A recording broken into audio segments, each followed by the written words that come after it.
Has your significant other ever complained of you snoring loudly in the night? And have you ever had a full night's sleep but still felt sleepy the next day? You might have a condition called sleep apnea. In fact, 22 million Americans have sleep apnea, and according to the American Academy of Sleep Medicine, another 24 million Americans go undiagnosed. I was diagnosed a few years ago, and I still deal with the effects of sleep apnea to this day. And today I'd like to inform you a little bit about sleep apnea and about its treatment in the form of CPAP therapy.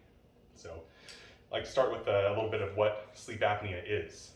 The word sleep apnea literally means not breathing. So naturally, the condition of sleep apnea would be a condition of not breathing throughout the night while you're sleeping. There are actually several forms of sleep apnea, but I'm going to focus on obstructive sleep apnea, or OSA, which is the most common form. So these apneas, they occur during the night when soft tissues in your throat block the airway and keep your body from getting the oxygen it needs. This is typically followed by periods of frequent awakenings and loud bouts of snoring.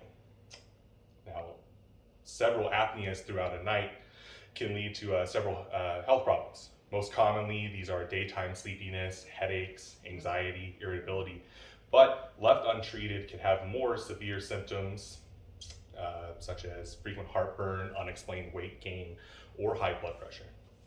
And in the most severe cases, it could even lead to death. So if you do happen to be diagnosed with sleep apnea, what can we do about it? Luckily, there is a treatment available in the form of continuous positive airway pressure, or CPAP therapy. The CPAP therapy is designed to keep the airway open throughout the night, and this is done by a machine that is prescribed to you by a doctor. It has a mask attached that you wear while you're sleeping that forces air into your airway, allowing you to get oxygen and reducing the occurrence of apneas. Now, unfortunately, many have trouble adapting to CPAP therapy.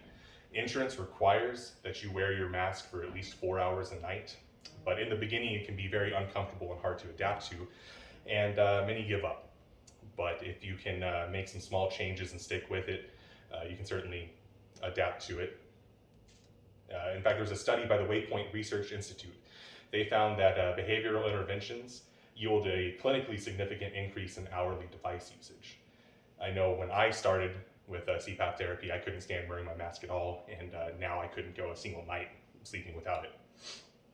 So, in summary, millions of Americans suffer from sleep apnea, and tens of millions more go undiagnosed. CPAP therapy is effective, but it can be hard to adjust to. But the quality of life improvements that come from it are worth the adjustment period. And I believe with more education, more people can be diagnosed and receive the treatment that they need to successfully live with the diagnosis of sleep apnea.